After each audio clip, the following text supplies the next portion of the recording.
November.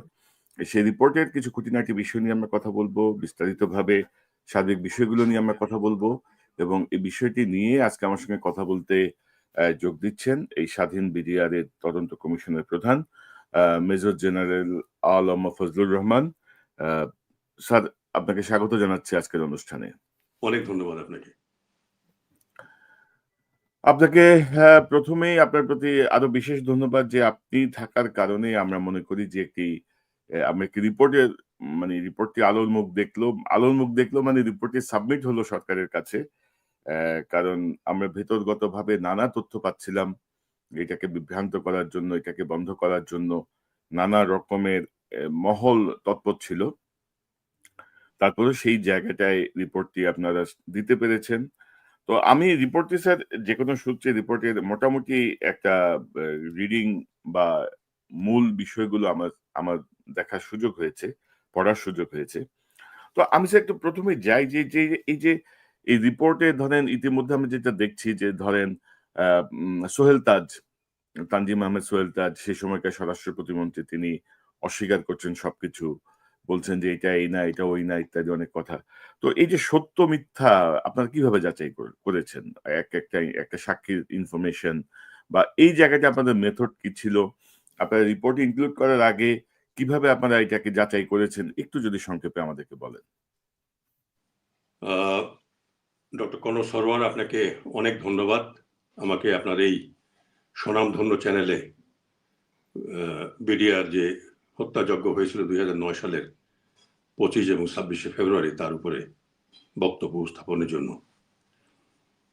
আমি প্রথমেই ধন্যবাদ জানাই আমাদের দর্শক শ্রোতাদের যারা আজকে আমাদের বক্তব্য শুনবেন, এবং আমি সবাইকে অনুরোধ করব যে এটা আপনাদের জন্য খুবই গুরুত্বপূর্ণ একটা বিষয় যেটা আপনারা এতদিন চেয়েছেন, যে এই যে বিডিআর হত্যাযজ্ঞ যেটা হয়েছিল এর একটা সুরাহা হোক। তো আমি প্রথমে ধন্যবাদ জানাবো আপনার অন্তর্বর্তী সরকারের প্রধান উপদেষ্টা ডক্টর ইউনূসকে, যে উনি এটা হতে দিয়েছেন, বাস্তবায়িত করেছেন। এটা যদিও সুপ্রিম কোর্টের অ্যাপিলেট ডিভিশনের একটা আদেশ ছিল, পরে স্বরাষ্ট্র মন্ত্রণালয়ের মাধ্যমে এটা কার্যকরী হয়। আমি ধন্যবাদ জানাই স্বরাষ্ট্র মন্ত্রণালয়ের মাননীয় উপদেষ্টা এবং অন্যান্য যারা আছেন, সচিব সহ, আমাদেরকে সর্বাত্মকভাবে সহযোগিতা করার জন্য, এবং অন্য সব মিনিস্ট্রি। তারপরে আপনার আর্মি, নেভি, এয়ারফোর্স, যেখানে যেভাবে আমরা চেয়েছি তাদের কাছ থেকে তথ্য, তারা আমাদেরকে সহযোগিতা করেছেন। আনসার, ভিডিপি, আপনার ফায়ার সার্ভিস, এদের সবার সহযোগিতা আমরা আন্তরিকতার সঙ্গে পেয়েছি। এবং বিশেষ করে আমি যে বাহিনীর কথা বলতে চাই সেটা হলো বিজিবি। তার যে ডাইরেক্টর জেনারেল আশরাফ আমাদেরকে 2024 সালের 24শে ডিসেম্বর যখন এই প্রজ্ঞাপন বের হয়, আমরা পরের দিনেই, কিন্তু একদিন দেরি না করে পরের দিনেই আমরা ওনার সঙ্গে যোগাযোগ করি ওই দিনেই, এবং পরের দিনেই 5 রাইফেল ব্যাটালিয়নের অপারেশন রুম আমাদেরকে উনি ছেড়ে দেন, এবং সাচিবিক যত সুবিধা, এই সুবিধাগুলো তিনি আমাদেরকে দেন। এবং কর্নেল রকিব ওই সময় ওই ব্যাটালিয়নের ডাইরেক্টর ছিলেন বা কমান্ডিং অফিসার ছিলেন। তিনি আন্তরিকভাবে, যা আমরা চাইনি তার চেয়ে অনেক বেশি করে আমাদের এই তদন্ত শুরু করার যে সুযোগ সুবিধা আমাদেরকে করেছেন। তো আপনি যেটা বলতে চাইলেন সেটার সঙ্গে কিন্তু অনেক বিষয় জড়িত। তো আমি একটু প্রথম থেকে বলতে চাই, সেটা হলো যে আমরা যখন এই দায়িত্ব পেলাম তখন তো 3 মাস সময় দেওয়া হয়েছিল আমাদেরকে। তো আমরা তো অস্থায়ীভাবে বিজিবি অফিসে, আমরা 5 রাইফেল ব্যাটালিয়নের অপারেশন রুমে আমরা কাজ শুরু করলাম, এবং সায়েন্স ল্যাবরেটরিতে একটা নতুন বিল্ডিং হয়েছে ওইখানে, ওই বিল্ডিংটাতে অফিস হতে হতে প্রায় 2 মাসের মতো সময় লেগে যায়। তো ততদিন পর্যন্ত আমরা ওই বিজিবির অফিসে বসেই আমাদের কাজ করেছি।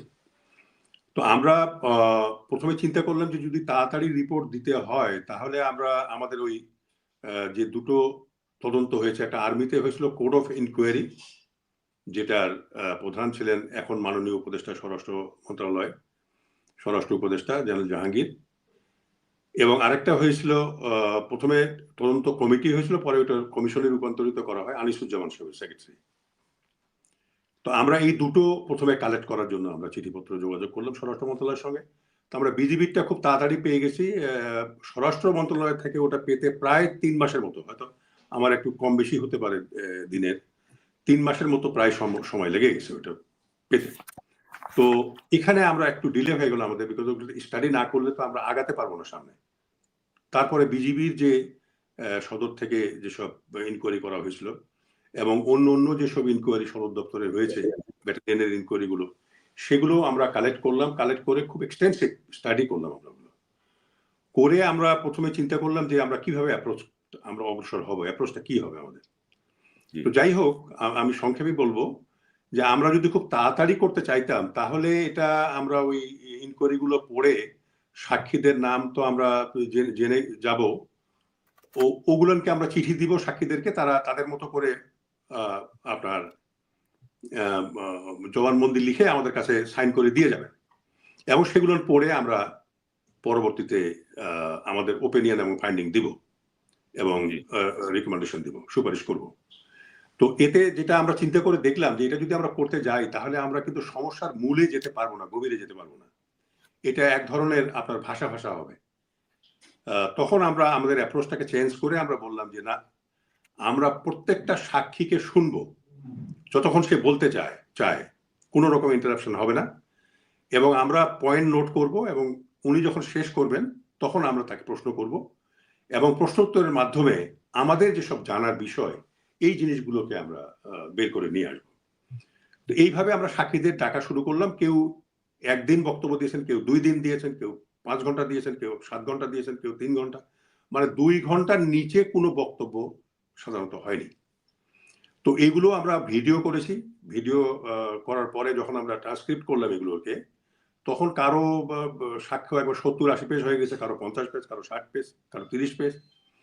তখন এগুলোকে আমাদের যারা মাননীয় সদস্য, প্রথমে ছিলেন 7 জন, পরে আমরা মেজর ইকবালকে নেই আইটি এক্সপার্ট হিসেবে, এই টোটাল 8 জন।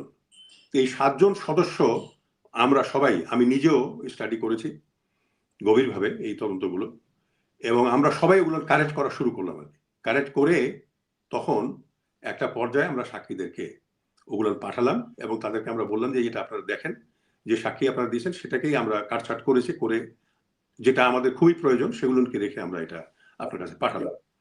তারা আবার সেগুলো কারেক্ট করে আমাদের এখানে বসে কেউ 2 দিন সময় নিয়েছেন, কেউ 1 দিন সময় নিয়েছেন, কেউ আরো বেশি সময় নিয়েছেন, নিয়ে তারপরে আপনার সেগুলো আমাদের কাছে সাবমিট করেছেন। তো এইটা করতে গিয়ে আমাদের যেটা লাভ হয়েছে সেটা হলো যে আমরা এই সমস্যার গভীরে আমরা প্রবেশ করতে পেরেছি।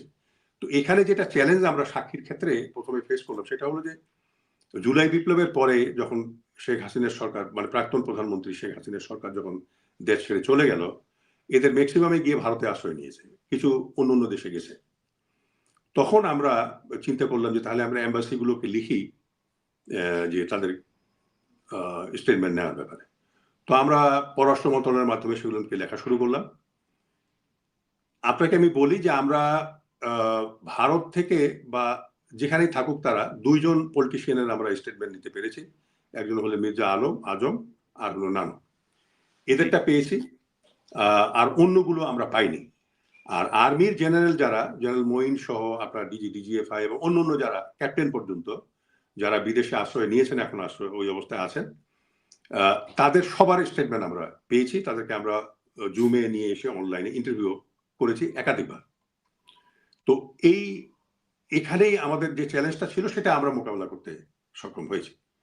তো আমরা দেখলাম যে আমাদের যেহেতু কোনো তথ্য এবং আলামত গুলো নাই, সব ধ্বংস হয়ে গেছে, নষ্ট হয়ে গেছে, তো তখন আমরা এটাকে ডিজিটালি মুভ করার জন্য আমরা সিদ্ধান্ত নিলাম যে না, আমরা ওই প্রমাণগুলোকে জোগাড় করতে হলে আমাদেরকে বিভিন্ন সংস্থার সঙ্গে, অর্গানাইজেশনের সঙ্গে আমাদের যোগাযোগ করতে হবে। সেটা 32 থেকে প্রায় 36টা অর্গানাইজেশনের সঙ্গে আমরা যোগাযোগ করেছি। তার মধ্যে আর্ম ফোর্সেস আছে, আর্মি, নেভি, এয়ারফোর্স, বিজিবি আছে, র্যাব আছে, তারপরে আপনার আনসার বিডিপি আছে, এরকম বিভিন্ন ডিজিএফআই, এনএসআই, পুলিশ সদর দপ্তর, এসবি, এগুলোর সঙ্গে আমরা যোগাযোগ করে আমরা সেই তথ্যগুলো আমরা কালেক্ট করা শুরু করলাম।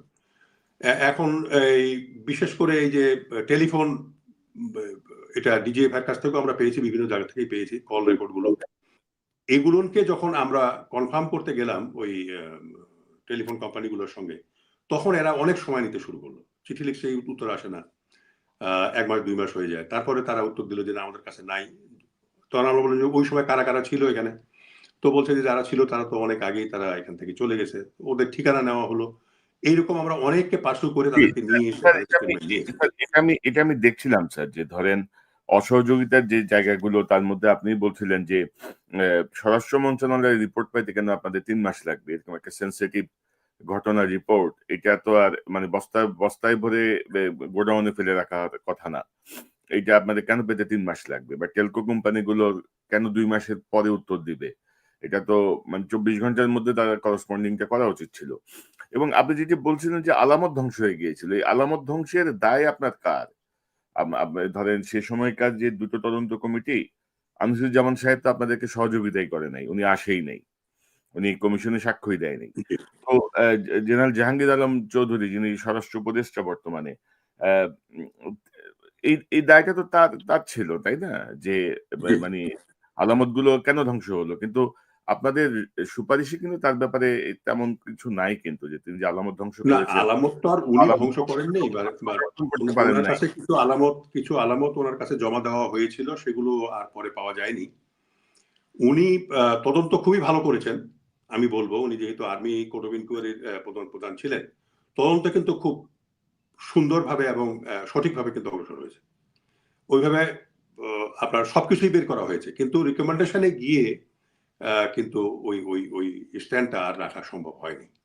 হুম, এবং হুম। উনি ম্যাক্সিমামই আনিসুজ্জামানই বলেন বা উনি বলেন, ওখানে ওই বলছে ফার্দার ইনকোয়ারি নিডেড, আরো আরো আরো বিশদ তদন্ত দরকার, আরো বিশদ তদন্ত দরকার, এই ধরনের বক্তব্য দিয়েছেন। কিন্তু স্যার কিন্তু স্যার আপনাদের আপনাদের রিপোর্টে আপনারা জাহাঙ্গীর আলম সাহেবের বিষয়টা নিয়ে বলেছেন যে তিনি ফরমাইশি তদন্ত পরিচালনা করেছেন। ফরমাইশি মানে তদন্ত মানে পরিচালনা শেষের দিকে স্পেসিফিক। গিয়ে যখন রিকমেন্ডেশন গুলো উনি দিতে পারেন নাই যেভাবে দেয়া আমরা মনে করেছি, কমিশন সব সদস্য মনে করেছেন যেভাবে দেওয়া উচিত ছিল সেভাবে উনি দেননি। তো ওইখানটাতে গিয়ে কিন্তু একটু কম্প্রোমাইজ হয়ে গেছে আর কি। এইটাই আমি বলবো। এবং তো সেগুলো স্যার আমরা তুলে ধরেছি সেভাবেই। তো স্যার তুলে ধরেছি এবং তার এগেইনস্টে সাক্ষী আছে এবং আমাদের কাছে প্রমাণ আছে। বুঝতে পারছি স্যার। স্যার জি।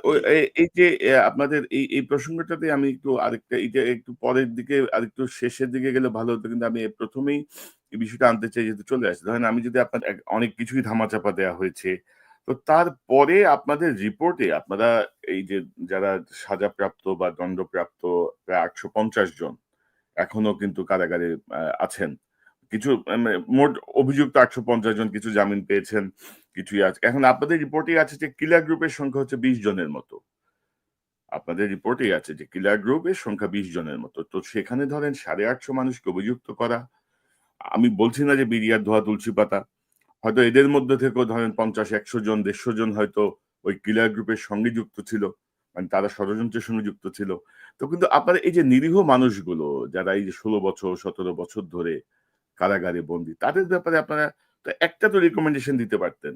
যে এই দণ্ডগুলো স্থগিত করে পুনরায় ইয়ে করা হোক, বা তাদেরকে জামিনের ব্যবস্থা করা হোক। কারণ অলরেডি আপনাদের একটা ফাইন্ডিংস কিন্তু সামনে আছে, যেখানে আওয়ামী লীগ যুক্ত, ভারত যুক্ত, একটা কিলার গ্রুপ যুক্ত। তো সেই জায়গাটার কিছু আমরা আপনাদের রিপোর্টে পাই নাই। একটু কি জি, বুঝিয়ে জি, বলবেন? জি, জি। এটা আপনাকে বলি, একটু সময় লাগবে আমাকে বলতে। জি, প্লিজ স্যার। এই তদন্তটার মানে তাদের যে এই যে আনিসুজ্জামানের তদন্ত এবং জেনারেল জাহাঙ্গীরের তদন্ত, এই তদন্ত এবং আমাদের তদন্তকে যদি আপনি এক জায়গায় করেন তাহলে এর দুটো দিক বের হয়। জি, একটা হলো এখন পর্যন্ত যাদের বিচার হয়েছে তারা হলো সৈনিক। জি, মানে সৈনিকদের বিচার হয়েছে, এবং সৈনিক বলতে আমি বুঝাচ্ছি একেবারে এডি, ডিএডি এবং সুবেদার, হাবিলদার এবং নায়েক, লেফটেন্যান্ট এবং সিপাহি। এদের আহ, মানে বিচার হয়েছে, এদের তদন্ত হয়েছে, বিচার হয়েছে। এর বাইরে কিন্তু কারো কোনো বিচার হয়নি। জি স্যার। সরোজ সাহেব, আপনি ফিরে আসলে কি বলবো? জি, জি, আমি শুনতেছি স্যার, আমি শুনতেছি। আচ্ছা, everything continue. G, please sir. এদের বাইরে কিন্তু কারো বিচার হয়নি। আমরা যেহেতু আমাদেরকে ওই বিষয়গুলোতে, যেহেতু সাব জুডিস আছে, এটা সুপ্রিম কোর্টে অ্যাপিলেট ডিভিশনে আপিলে আছে এগুলো, কাজে এগুলোতে আমাদের হস্তক্ষেপ করতে নিষেধ করা হয়েছে। এইটার একটা যুক্তি আছে, আমি আপনাকে বলি। আমরা কেস ডকুমেন্ট কিন্তু কালেক্ট করেছি, কেস ডকেট যেটা কালেক্ট করেছে হাজার হাজার পৃষ্ঠা, জি। হাজার হাজার পৃষ্ঠা। এর জন্য আমরা ২ জন এডিশনাল এসপি ক্রিমিনাল লতে এক্সপার্ট তাদেরকে আমরা পরামর্শক হিসেবে নিয়োগ দিয়েছিলাম। এরা সেটা পর্যালোচনা করেছে এবং চার্জশিট গুলো পর্যালোচনা করেছে। এইটাকে যদি আলাদাভাবে করতে হতো তাহলে আরেকটা এরকম ১ বছর লাগতো, আরেকটা ইনকোয়ারি কমিশন কিন্তু করতে হতো, যে কোথায় কোথায় দুর্বলতাটা আছে এবং সেই দুর্বলতাটা গুলো আমাদের পক্ষে বের করা সম্ভব নয়। কারণটা হলো এগুলো করতে গেলে লাগবে লয়ার লাগবে। যদিও আমাদের কমিশনের মধ্যেই ৩ জন এক্সপার্ট ছিলেন, ল এক্সপার্ট ছিলেন। একজন ইন্টারন্যাশনাল লতে এক্সপার্ট আপনার জি। প্রফেসর শরীফ, তারপরে আপনার additional IGP doctor Akbar Hossain এবং মেজর ইকবাল। এরা কিন্তু সবাই আইনজ্ঞ, আমাদের মধ্যেই এরা ছিলেন। তারপরে আমরা ২ জন ক্রিমিনাল লতে আমরা এক্সপার্ট তাদেরকে দিয়েছি। এখন এইটাতে যদি আমরা হাত দিতাম তাহলে কিন্তু কেন এই যে স্বরূপটা, কেন ইনকোয়ারি এই বিদ্রোহ হলো, এই হত্যাকাণ্ড হলো, কারা করলো, দেশি বিদেশি কারা জড়িত, এগুলো কিন্তু আমরা বের করতে পারতাম না। না স্যার এরকম আমার ছিল। প্রশ্নের জায়গাটা, আমার পর্যবেক্ষণের জায়গাটা ভিন্ন। যে ধরেন আপনাদের রিপোর্টে যখন আসছে যে কিলার গ্রুপের সংখ্যা ২০ জনের মতো, এবং তারা বাইরে থেকে একটা গ্রুপ আসছিল এবং তারা হিন্দি ভাষী ছিল। তারা ইংরেজি, হিন্দি এবং হয়তো কলকাতার বাংলায় কথা বলছিল। এই বিষয়গুলো আপনার রিপোর্টে আছে। তো সেই জায়গাটায় ধরেন এম শত, শত মানুষ এখনো জেলে বন্দী বিচারের নামে। বিচারের নামে অবিচার স্যার কখনোই সমর্থন করা যায় না। অর্থাৎ আমি যে পলিসিতে কাজ করি, যে একজন নির্দোষ, একটা দোষী সাজা পেতে পারে, মানে দোষী পার পেয়ে যেতে পারে, কিন্তু একজন নির্দোষ যেন সাজা না পায়। এটা হচ্ছে আচ্ছা, স্যার, এটা আমি মনে করি এটা ফাইন, অলওয়েজ। ফাইন। তো সেই আপনার কথায় জায়গাটায় আমি আপনারা, স্যার আপনাদের সীমাবদ্ধতা আছে। আপনাদের হাত পা বেঁধে দেয়া হয়েছে এই জায়গাটায়, বা অনেক ইয়ে ছিল। প্রয়োজনে সেই জায়গাটা যদি থাকতো, প্রয়োজনে কমিশনের সদস্য ৮ জনের জায়গায় ১৬ জন হতো। ১৬ জনের জায়গায় ১৫ জন হতো। যে মানে এই একটা টোটাল কংক্রিট একটা দরকার ছিল। কিন্তু আপনাদের, ফাইন। আপনারা আমি তো আমি যদি বলছেন। আপনাকে প্রশ্ন করি যে আপনি জি, এটা ফিল করতেছেন কেন? আমি যদি না, আপনাকে প্রশ্ন করি, মানে জি, যেহেতু এটা বিচারাধীন একটা বিষয় হুম, এবং হুম, শাস্তি হয়ে গেছে, হুম। আপনি কি মনে করেন এই শাস্তিগুলো ভুল হয়েছে? আমি যদি স্যার আপনাকে প্রশ্ন করি। আপনাদের রিপোর্টে যখন আপনারা বলছেন যে ফরমাইশি তদন্ত হয়েছে, ধামাচাপা দেয়া হয়েছে, এটা সরানো হয়েছে, ওইটা সরানো হয়েছে। তো এবং কিলার গ্রুপের সংখ্যা ২০। তখন স্যার খুব প্রশ্ন আসে যে এই যে হাসিনার আমলের এই যে ২ টো মামলা, এই ২ টো মামলায় যারা দণ্ডপ্রাপ্ত সেটি আসলে আদৌ বিচার হয়েছে কিনা? নাকি এক ধরনের ক্ষোভের বহিঃপ্রকাশ হিসেবে আমি বললাম, যা আছে সব কলা গাছ কেটে ফেলো। এই এই এই এই এই এই এই বনের ভিতর থেকে একটা বাঘ বেরিয়েছিল, গাছ যা আছে সব কেটে ফেলো। নো। আমি ওই গ্রাউন্ডে বলছি। আপনাদের রিপোর্টে আপনারা বলছেন যে এই তদন্তগুলো কিভাবে হয়েছে। হাসিনার আমলে কিভাবে সত্য চাপা দেওয়া হয়েছে। তো হাসিনার আমলে বিচার তো তাই বলে স্যার সঠিক, আপনি আপনি স্যার কিভাবে মনে করছেন যে এই বিচারগুলো ঠিক আছে বা চলছে ঠিকমতো? আচ্ছা, আপনাকে এটা আমি জবাব দেই। আপনি যাদেরকে নির্দোষ বলছেন, নিরীহ বলছেন, তাই তো? আপনি স্যার উচ্চারণ আমি করেছেন কাউকে আপনার কথায়। নিরীহ বলছি না স্যার। না, না, আপনার আপনার কথায় আমি আপনি বলছি বলেছেন যে যে নিরীহ স্যার মানুষদেরকে শাস্তি দেওয়া হয়েছে। আমি বলছি যে এই ৮৫০ জনের মধ্যে হয়তো ১৫০ জন সরাসরি সম্পৃক্ত এই গিলার গ্রুপের সাথে, এই ষড়যন্ত্রের সাথে।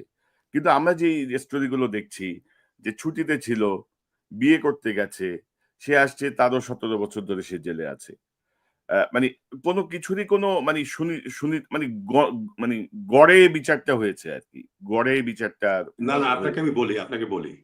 জি, আমরা অনেক বিডিআর সৈনিকের যারা শাস্তি খেয়ে ফিরে এসছেন, তাদের আমরা বক্তব্য নিয়েছি। জবানবন্দি নিয়েছি, আমাদের কাছে আছে। জি এটা স্যার। একদিন না একদিন এগুলো বের হবে। তাদের জবানবন্দি রেকর্ড করা আছে। আপনি আশ্চর্য হবেন, পিলখানায় যেদিন হত্যাযজ্ঞ চলছে, একজন সৈনিক বলছে, "আমি ঘুমাচ্ছিলাম সারারাত। আমি জানি না কি হয়েছে।" আরেকজন সৈনিক বলছে যে, "আমার ওদিন ডায়রিয়া হয়েছিল, আমি কিছুই জানি না। কি হয়েছে এখানে? আপনি কি গুলির শব্দ শোনেন নাই?" অনেকবার প্রশ্ন করার পরে বলছে, "হ্যাঁ, ১ টা ২ টা বোধহয় শুনেছি।" আপনি ব্যাপারটা বুঝেছেন? এখন জি, আপনার কথাটার জবাব আমি দেই। যখন একটা বিদ্রোহ হয়, সেইখানে যারা বিদ্রোহের বিপক্ষে দাঁড়ায়, এইরকম ৩ জনকে গুলি করে হত্যা করা হয়েছে। ২ জনকে গুলি করে হত্যা করা হয়েছে একজন হলেন সুবেদার নুরুল ইসলাম, তিনি এটার বিরুদ্ধে দাঁড়িয়েছিলেন যে এটা ঠিক নয়, এটা তোমরা বন্ধ করো। তাকে শাহাদত শহীদ করে দেওয়া হয়েছে গুলি করে, সেটা আগেই সরকার এটাকে শহীদ হিসেবে গ্রহণ করেছেন। এইবার আমরা তদন্ত করতে গিয়ে দেখলাম একজন সৈনিককে বেলট দিয়ে খুঁচিয়ে হত্যা করেছে এই বিদ্রোহীরা, এবং আরেকজনকে গুলি করেছে। এদেরকে আমরা শহীদ হিসেবে গণ্য করবার জন্য আমরা সুপারিশ করেছি। এখন প্রশ্ন হলো, যেখানে 7 থেকে 8 হাজারের মতো সৈনিক ওই সময় পিলখানায় ছিল যখন বিদ্রোহটা হয়, এর বাইরে একটা সৈনিককে আমরা পাইনি যারা রুখে দাঁড়িয়েছে এই বিদ্রোহের বিরুদ্ধে। আপনি বলেন যে 20 জন ঠিক আছে, কিলার গ্রুপ আসছিল, ওর সঙ্গে আরো 20 জন সৈনিক বিডিআর এর যোগ হয়ে 40 জন মিলে এই অফিসারদেরকে হত্যা করেছে। আপনি একটা সৈনিককে দেখান যে এই হত্যাকারীদেরকে প্রতিরোধ করবার জন্য অফিসারদের পক্ষে হয়ে দাঁড়িয়েছিল হাতিয়ার নিয়ে। তাদের কাছে তো হাতিয়ার ছিল। তার মানে ওই সময় 7 থেকে 8 হাজার সৈনিক যারা ওখানে ছিল, তারা কেউ রেজিস্ট করে নাই। যে 3 জন করেছে, 3 জন প্রাণ দিয়েছে। তাহলে এদেরকে আপনি নির্দোষ বলবেন কি করে? না, কিন্তু ধরেন স্যার, আমরা যেটা আপনাদের রিপোর্ট এবং বিভিন্ন সময় যে রিপোর্ট আমরা দেখলাম যে অস্ত্র তাদের হাতে ছিল না। অস্ত্র তারা হচ্ছে দরবার হলের পরে যে কোড ভেঙে তাদের বিদ্রোহীরা অস্ত্র নিয়েছে। নর্মাল সৈনিকদের কাছে কিছু অস্ত্র থাকে অলওয়েজ, তারা তো ক্যারি করে না, এটা কোতে থাকে। এবং অধিকাংশই ধরেন স্যার ঢাকার বাইরে থেকে আসা, কিন্তু ওই যে বিডিআর সপ্তাহ উপলক্ষে। তো যাই হোক, এখন আমার আমার প্রশ্নটা হচ্ছে যে যে আপনারা যেখানে বলছেন যে তদন্ত হয়েছে, ফরমাইশি অনেক কিছু ধামাচাপা দেওয়া হয়েছে, সেই জায়গাটি আরেকটু সুনির্দিষ্টভাবে আপনারা যদি বলতেন যে এই সাজার যেগুলো আছে এগুলোর দণ্ড স্থগিত রেখে পুনরায় তদন্ত করা হোক।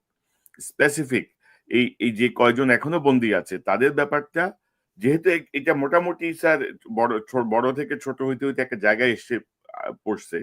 এখন ধরেন বিডিআর এর যারা সাজা সাজা খেটে বের হয়ে গেছে, যারা বেকসুর খালাস হয়েছে, এরকম অনেকেই সাক্ষ্য দিতে পারবে যে আদৌ সে অভিযুক্ত কিনা, আদৌ সে অপরাধী কিনা, সেগুলো হয়তো যাচাই করা সম্ভব এই মুহূর্তে। দেখেন, আমি আপনাকে বললাম যে আমরা অনেক সৈনিকের বক্তব্য নিয়েছি।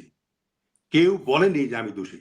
কাউকে দোষ করতে দেখেছে বলে নেই, কাউকে গুলি করতে দেখেছে বলে নেই, কাউকে খুন হতে দেখেছে বলে নেই। বের করতে পারিনি আমরা। ভলেন্টিয়ার হয়ে সাক্ষী দিতে আসছে, স্যার আমরা অনেক বিষয় জানি, আমরা তদন্ত দিব। সে 10 জন 15 জন 20 জন মিলে একসঙ্গে আসছে। আমি স্যার আপনারা আসেন, বলেন। ওই একই কথা, আমরা চাকরি স্যার ফিরে পাবো, আমরা তো স্যার নির্দোষ, আমরা স্যার কিছুই জানি না। তা আপনি তো পিলখানায় ছিলেন। বলে স্যার আমি ঘুমাচ্ছিলাম, আমার স্যার ডায়রি হয়েছিল স্যার, আমি তো ওই বাথরুমে গেছি আর আসছি, আমি গুলির শব্দ অন্য কিছু স্যার শুনি নাই, ঘরের মধ্যে তো এগুলো শোনা যায় না। আমরা স্যার আপনি কি কাউকে গুলি করতে দেখেছেন? না স্যার, কাউকে গুলি করতে দেখিনি। এ সবারই বক্তব্য একই রকম। না, আমি আপনার সঙ্গে একমত। আমি আপনার এই কথাকে ডিসওন করছি না। আমি অবশ্যই তদন্ত আচ্ছা, তারপরে আমরা জেলখানায় পাঠিয়েছি। এই যে 139 জন যে আপনার মৃত্যুদণ্ড প্রাপ্ত আসামি আছে, এদের অনেকে, যাদের আমাদের প্রয়োজন মনে করেছে আর কি, অনেকেরই আমরা সাক্ষ্য নিয়েছি। অনেকের সাক্ষ্য নিয়েছি এবং অনেকেই তাদের দোষ স্বীকার করে ওখানে আসেন। এটা এমন যে নয় যে না তারা দোষ স্বীকার করেছে, অনেকেই করেছে। তো আমার প্রশ্ন হলো, যখন একটা ষড়যন্ত্র হচ্ছে, ওখানে 8,000 সৈনিক সবাই ষড়যন্ত্রে জড়িত থাকবে তা তো নয়, কিন্তু কেউ রেজিস্ট করেনি, কেউ রেজিস্ট করে নাই। যদি এরা রেজিস্ট করতো তাহলে তো এই অফিসারদের তো নিহত হওয়ার কথা নয়, করে নাই। তো যেহেতু করে নাই, তারা দোষী সবাই। আপনি কাউকে বলতে পারবেন না যে সে দোষী নয়। কেন সে রেজিস্ট করে? যে 3 জন করেছে তাকে হত্যা করেছে এরা। তাহলে আপনি কি বলবেন? এদেরকে বেনিফিট অফ ডাউট আপনি দিতে পারেন? না, আমি অবশ্যই বেনিফিট অফ ডাউট দিচ্ছি না। এবং স্যার ধরেন আমি বলছি যে ন্যায় বিচারের প্রশ্ন, ন্যায় বিচারের জায়গায় কোনো আবেগের জায়গা নেই, ন্যায় বিচারের জায়গায় কোনো ক্ষোভের জায়গা নেই। ন্যায় বিচার ন্যায় বিচারই, এবং সেটাই প্রতিষ্ঠিত হতে হবে ইন এভরি অ্যাসপেক্ট। সেই জায়গাটাতে আমি কথা বলছি। আমার কোনো অনুরাগ বা বিরাগ নাই। সেটা আমিও বলছি না, সেটা আমিও বলছি। ন্যায় বিচারটা প্রতিষ্ঠা করা। এখন ধরেন বিডিআর যদি রেজিস্ট না করে, ব্রাদার ইন আর্মস যাদেরকে বলা হচ্ছে, সে আর্মি অফিসারদেরকে রেজিস্ট করছিল। এইটাই আমরা তদন্ত করেছি, এইটাই তদন্ত করেছি এবং 130 জন আর্মি অফিসারের সাক্ষ্য আমরা নিয়েছি। কাউকে বাদ রাখিনি। Ex army chief, x navy chief, x নৌবাহিনী প্রধান, মানে বিমান বাহিনী প্রধান, কাউকে আমরা ছাড় দিইনি। সবারই আমরা স্টেটমেন্ট নিয়েছি। আপনি নিশ্চয়ই ইতিমধ্যে আপনি খবর পেয়েছেন। এবং এদের মধ্যে অনেককেই আমরা দায়ী করেছি। আমরা তো এইটাই করি, যেটা আপনি শেষে বললেন, এইটাই তো আমরা তদন্ত করেছি যে কেন এই বিদ্রোহ দমন করা যায়নি, কেন এই ৫৭ জন অফিসার প্রাণ দিল, কেন তাদের পরিবার নিগৃহীত হলো। না, এটা তো স্যার এই দিক, স্যার আপনি এটাই তো একজন আমরা করি। স্যার আপনি একজন মেজর জেনারেল। ধরেন স্যার, আমি ৫৭ জন অফিসারকে যারা হত্যা করলো, আমি তাদেরকে রক্ষা করতে পারলাম না। রক্ষা করি নাই। পারলাম না, আমি করি নাই। আমি আমি আর্মির ল যেটা, মানে আমার একজন সৈনিককে গুলি করে মেরে ফেলার পরে ওয়ার ডিক্লেয়ার হয়ে গেছে। আমি সেখানেও রেজিস্ট করি না। আমি বসে আছি কথিত আদেশের জন্য। তো অ্যা সেই জায়গাটায় ধরেন, অ্যা আপনাদের রিপোর্টে আমি কিন্তু এই যে ধরেন, এই যে কমান্ড ফেইলিউর, মিলিটারির যে কমান্ড ফেইলিউর, সেটা নিয়ে আপনারা কিন্তু খুব বেশি আগান নাই। খুব সুনির্দিষ্টভাবে অ্যা ধরেন এটা তো আমাদের সেনাবাহিনীর স্বার্থে প্রয়োজন ছিল। যে একটা এই যে সুপ্রিম একটা মিলিটারি কমান্ড ফেইলিউর, এবং আপনি দেখেন স্যার যে কি পরিমাণ একটা ভেগ টার্ম যে ইন্ডিয়া বাংলাদেশে ঢুকে যাবে, এবং ৭১ সালে তো তারা বের হয়ে গেছিল, তারা আর ফেরত যাবে না। তাইলে স্যার এখন বলুক না যে নির্বাচন যদি হয় তাহলে ইন্ডিয়ান আর্মি ঢুকবে আর বাংলাদেশ থেকে যাবে না। না, না, সেনাবাহিনী মেনে নিবে। আমরা সেটা তো তদন্ত আপনার করেছি। আপনার স্যার আমি স্যার সেনাবাহিনীর অবস্থাটা একটু বুঝতে চাচ্ছি যে আপনার পর্যবেক্ষণ কি? এই যে আমরা যে বলি দেশপ্রেমিক সেনাবাহিনী, আমাদের গর্বের সেনাবাহিনী, সেই সেনাবাহিনী ইন্ডিয়া বলল যে, "এই আমি কিন্তু দেশে ঢুকে যাব।" ইস ইট পসিবল? এভাবে আপনি করবেন? আপনি তখন রক্ষা করতে পারেন নাই। আপনি পরবর্তী ১৫ টা বছর এই খুনিদেরকে আপনি জেনে শুনে সেলিউট দিয়ে গেছেন। জেনে শুনে আপনি খুনিদেরকে দেশ থেকে না, পালানোর শুনেন, ব্যবস্থা শুনেন, হাতিয়ার। আপনাকে একটা কথা বলি। কথা বলি। আপনি সেনাবাহিনীকে এট লার্জ আপনি দায়ী করতে পারেন না। না স্যার, এটা একটা অংশ, এটা একটা স্যার অংশ। না এবং যারা স্যার, ষড়যন্ত্রের সঙ্গে জড়িত ছিল। স্যার আমি আমি আমি আমি আমি দুঃখিত যে আমি আপনাকে বুঝাইতে পারছি না। আমি সেনাবাহিনী ডাজন্ট মিন যে ফুল সেনাবাহিনী। সেনাবাহিনী মিনস হচ্ছে সেই ১৫ থেকে ২৫ জন। কিন্তু তারা তো এই সেনাবাহিনীকেই, দায়টা তো পুরা সেনাবাহিনীর উপর যাচ্ছে স্যার। আপনি দেখেন যে আমাদের তদন্তে আমরা সেখানে কোনো ঘাটতি দেখেছি নাকি? সেটা যদি আপনার কাছে থাকে যে না আমরা জেনেও তদন্তে ঘাটতি করেছি, সেটা আপনি আমাকে বলেন। না বলব। আমি স্যার জানতে চাচ্ছিলাম যে স্যার এই যে ধরেন সুপ্রিম যে মানে আর্মির যে কমান্ড ফেইলিউর টা, এই ফেইলিউর টার জায়গাটায় আপনারা ধরেন সিনিয়র ইবনে জামালি সাহেব আছেন, তখনকার সিজিএস আর্মি সবাইকে চিফ। একুশ করেছি আমরা। সিনিয়র ইবনে জামালি ২১ এর তাকেও একুশ করা হয়েছে। সেনাবাহিনী উত্তরার প্রধানকে একুশ করা হয়েছে। উত্তরার জায়গাটা স্যার একটু সফট মনে হচ্ছে আমার কাছে। মানে একটু অনেকটা এটা সফট।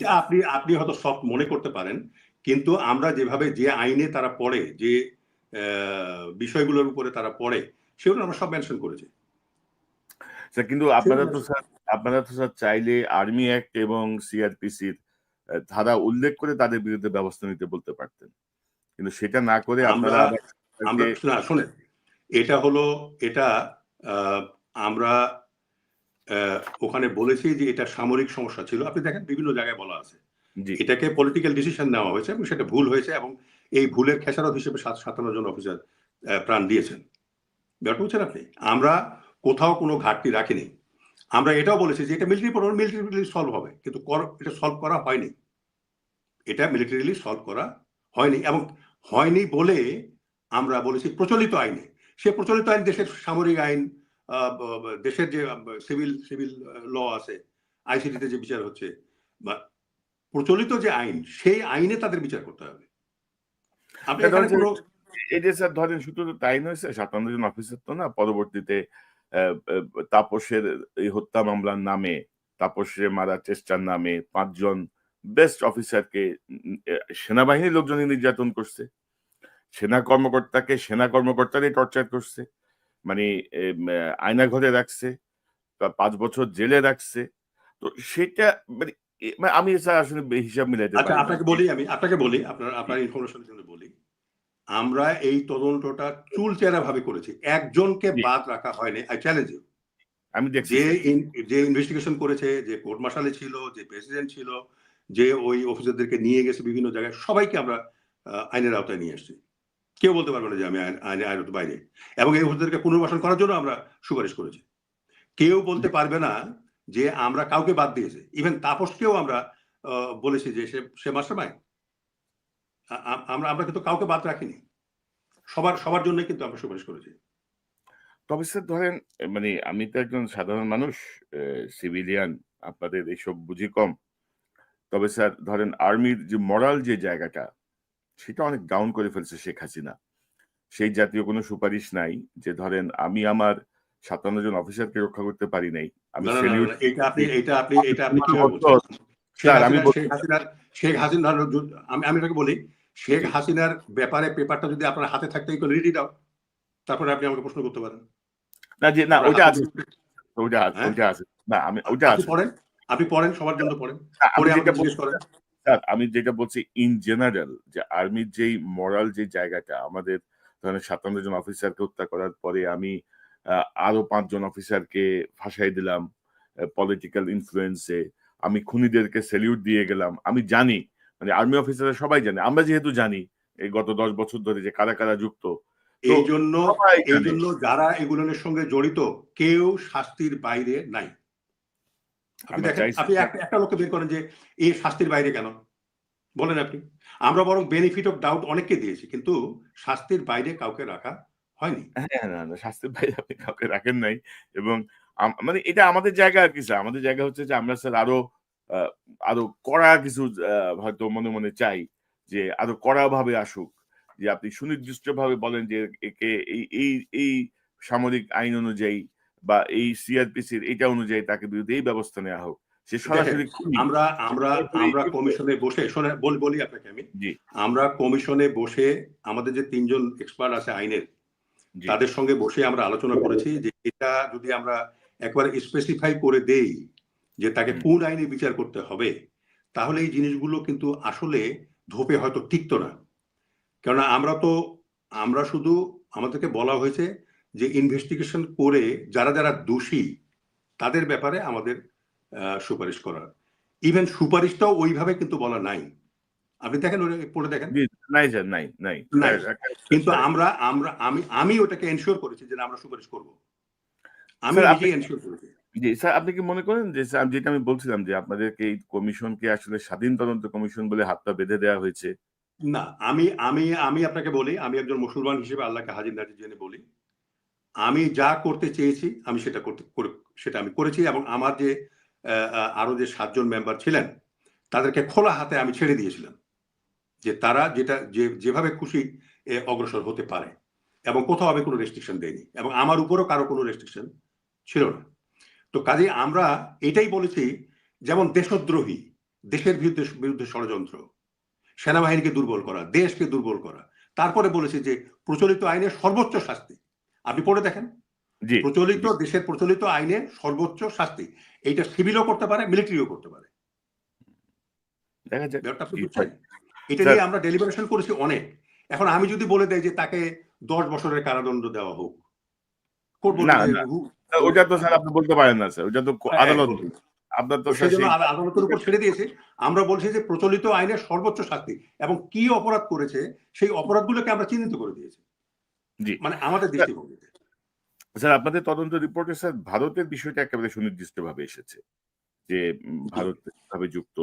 তো এখন স্যার ধরেন আম আমরা লক্ষ্য করছিলাম যে এই রিপোর্টটা পাবলিশড হওয়ার পর থেকে এ পর্যন্ত ভারতের কোনো প্রতিক্রিয়া আমরা পাইনি। মানে তারা অনেকটা মুখে কলু পেটে বসে আছে।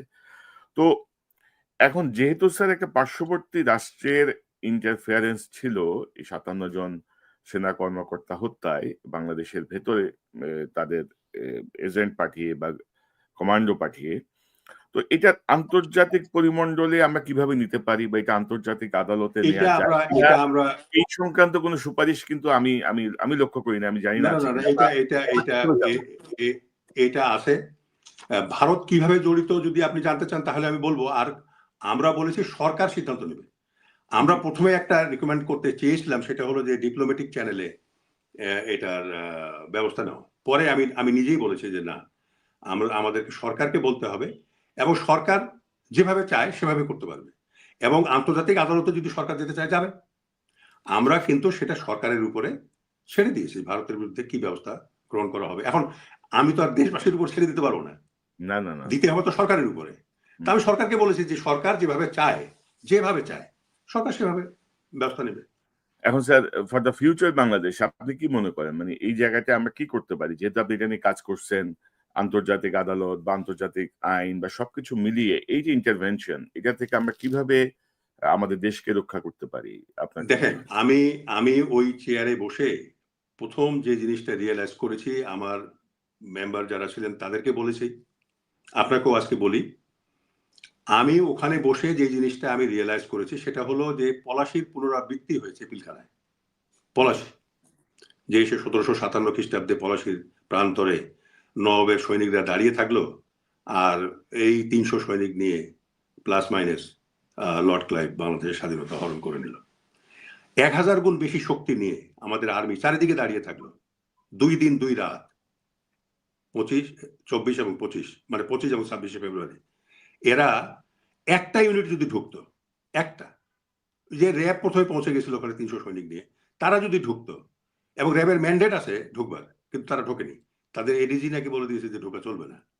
এখন আমার প্রশ্ন হলো, অফিসাররা কমান্ড করে সৈনিকদেরকে, তো বিডিআর ওই সময় সৈনিকদেরকে কমান্ড করার জন্য কোনো অফিসার ছিল না।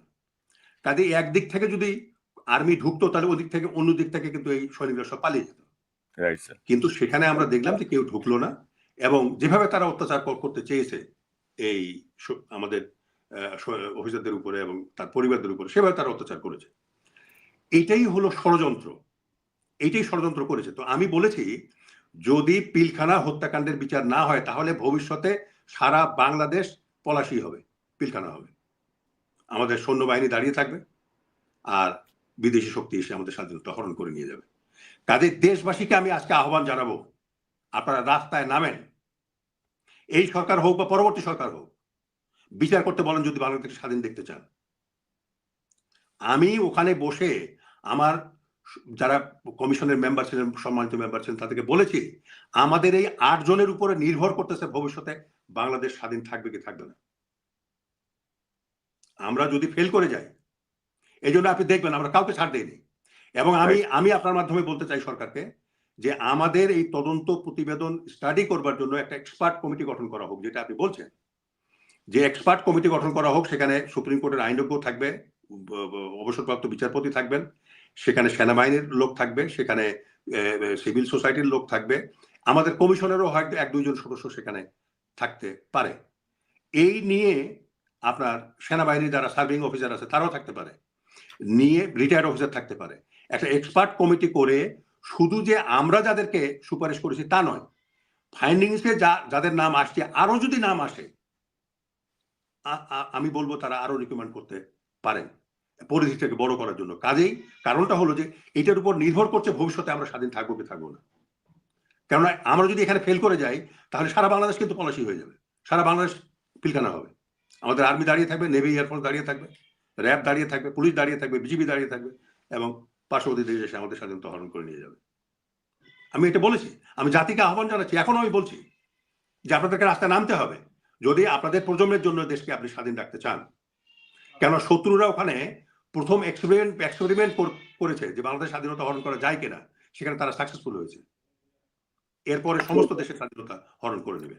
স্যার, আমি স্যার আরেকটা বিষয় একটু বলি, যে ধরেন স্যার আপনাদের রিপোর্টে ধরেন আমরা দেখলাম যে ধরেন অনেকে আছে, যেমন র্যাবের তৎকালীন প্রধান রেজানুর খান, যিনি তখন বোধহয় কর্নেল ছিলেন, পরে মেজর জেনারেল হয়ে গেছেন।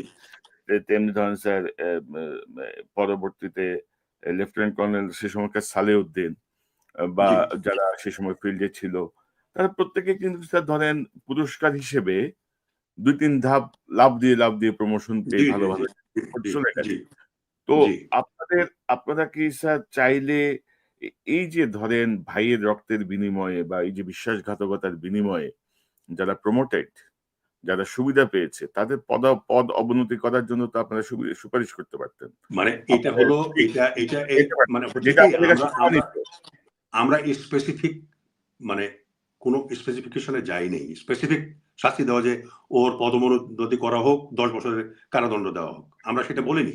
আমরা বলছি প্রচলিত আইনের সর্বোচ্চ শাস্তি সবার জন্য, আমরা এটি বলেছি প্রচলিত আইনে সর্বোচ্চ শাস্তি তার জন্য নিশ্চিত করা হোক।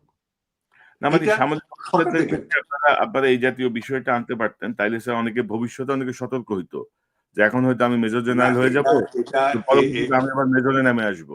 এটা হলো ডিসিশনের ব্যাপার, এটা ডিসিশনের ব্যাপার। কারণ পুরো আমি তো একাই নই, পুরো কমিটিতে আরো 7 জন ছিলেন, সবাই মিলে, এবং আমি নিজে আইনজ্ঞ নই, অন্য আরো 3 জন আইনজ্ঞ ছিলেন, তারা সবাই এটা বললেন যে স্যার আমরা আইনের উপরে ছেড়ে দিই, এবং যখন এদের বিচার শুরু হবে এই শুধু এগুলোর নয়, আমরা যে যে যে যে চার্জে তাদেরকে আমরা দোষী সাব্যস্ত করলাম, এর বাইরেও আরো অনেক চার্জ তাদের বিরুদ্ধে আসবে, জি কোর্ট স্যার।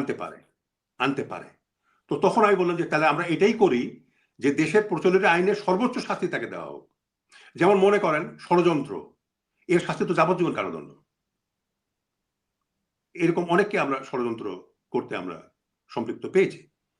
তো এই জন্য আমি বলি যে একটা এক্সপার্ট কমিটি গঠন করে এটাকে পুনর্মূল্যায়ন করা। আমরা যে রিকমেন্ডেশন দিয়েছি এটাই যে একেবারে শেষ কথা, এটা তো শেষ কথা হওয়া উচিত নয়। আমি তো পরিধি বাড়াতে বলছি। স্যার আমি যেন একটা স্যার আপনি যে রিকমেন্ডেশন গুলো দিয়েছেন, I am very G, happy with that recommendations.